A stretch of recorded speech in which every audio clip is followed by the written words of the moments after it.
പത്തനംതിട്ടയിലേക്ക് പോയാൽ അവിടെ അടൂർ ഏഴംകുളം പഞ്ചായത്തിലെ 70ഓളം കുടുംബങ്ങൾ അവർ യാത്രാ പ്രതിസന്ധി നേരിടുന്നുണ്ട്. തോടിന് സമമായ റോഡിലൂടെയാണ് ഇവർക്ക് യാത്ര ചെയ്യേണ്ടി വരുന്നത്. മഴ കൂടി കനത്താൽ പ്രതിസന്ധി ഇരട്ടിയാകും. മാത്രമല്ല, ഈ മലിനജലം കെട്ടിക്കിടക്കുന്നതും പ്രദേശത്ത് ഗുരുതരമായ പകർച്ചവ്യാധി ഭീഷണി സൃഷ്ടിക്കുന്നുണ്ട്.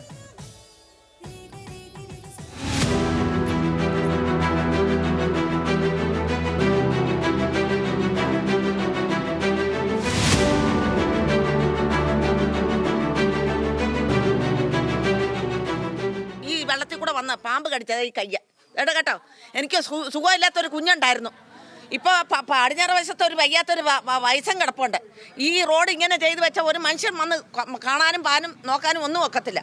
ഇത് വല്ലാത്ത അവസ്ഥയിൽ കിടക്കുക. ഞങ്ങൾ രാത്രി ഒന്ന് പോകണം, അല്ലെങ്കിൽ ഒരാൾക്ക് ഒരു ആക്സിഡന്റ് വല്ലതും പറ്റി എങ്ങനെ ഒന്ന് വന്ന് നോക്കിയെടുക്കുകയൊക്കെ ചെയ്യും. ഇതാണ് അവസ്ഥ. പരാതി പറഞ്ഞു മടുത്തു. ചെറിയ കുട്ടികൾ മുതൽ പ്രായമായ ആളുകൾക്ക് വരെ ഗുരുതര പകർച്ചവ്യാധി. നഗരത്തിന്റെ വിവിധ ഭാഗങ്ങളിലുള്ള മലിനജലം ഒഴുകി വരുന്നത് ഈ വഴിയിലേക്കാണ്. പൊട്ടിപ്പൊളിഞ്ഞ ഈ വഴിയിലൂടെ മാലിന്യം നിറഞ്ഞ വെള്ളം ചവിട്ടിയാണ് ഓരോ ആളുകളും വീടുകളിലേക്ക് എത്തുന്നത്. ജനപ്രതിനിധികൾ തിരിഞ്ഞു നോക്കുന്നില്ലെന്ന് ദുരിതമനുഭവിക്കുന്നവർ പറയുന്നു. പരാതി കൊടുത്ത് MLA കൊടുത്തു, എല്ലാം ഞങ്ങൾ പ്രതീക്ഷിച്ചു. പിന്നെ പഞ്ചായത്തിൽ പോയി ഞങ്ങൾ പ്രതിഷേധിച്ചു, എല്ലാം ചെയ്തു. എന്നിട്ടൊന്നും അവരാരും ഒരു മൈൻഡ് ചെയ്യുന്നില്ല. ഞങ്ങൾ പ്രതിഷേധിക്കുന്നതനുസരിച്ചും പരാതി പറയുന്നതനുസരിച്ചും ഞങ്ങളോട് ശത്രുക്കളെ പോലെയാണ് ഇവിടെ ഉള്ളവർ, ജനപ്രതിനിധികളും പഞ്ചായത്ത് പ്രസിഡന്റ് ഉൾപ്പെടെ ഞങ്ങളോട് കാണിക്കുന്നത്. ഞങ്ങളെ വെറും അവജ്ഞ പോലെ തള്ളിക്കളയുക.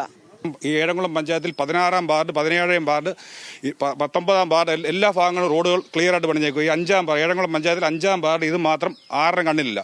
വോട്ട് പിടിക്കാൻ വേണ്ടി വരും, കമ്മ്യൂണിസ്റ്റുകാരും കോൺഗ്രസ്സുകാരും വരും. ഈ വട്ടം ഇവിടെ വോട്ട് പിടിക്കാൻ ഒരു പാർട്ടിക്കാരും വരാൻ പാടില്ല.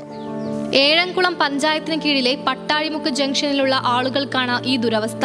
400 മീറ്ററിലധികം നീളമുള്ള വഴിയുടെ ഇരുവശവും 70ഓളം കുടുംബങ്ങൾ താമസിക്കുന്നു. ഇവരെല്ലാം നാളുകളായി അനുഭവിക്കുന്ന ദുരിതമാണിത്. അടിയന്തര പരിഹാരം കണ്ടില്ലെങ്കിൽ തെരഞ്ഞെടുപ്പ് ബഹിഷ്കരിക്കുന്നതടക്കമുള്ള കടുത്ത സമര നടപടികളിലേക്ക് കടക്കാനാണ് പ്രദേശവാസികളുടെ തീരുമാനം. ന്യൂസ് മലയാളം, പത്തനംതിട്ട.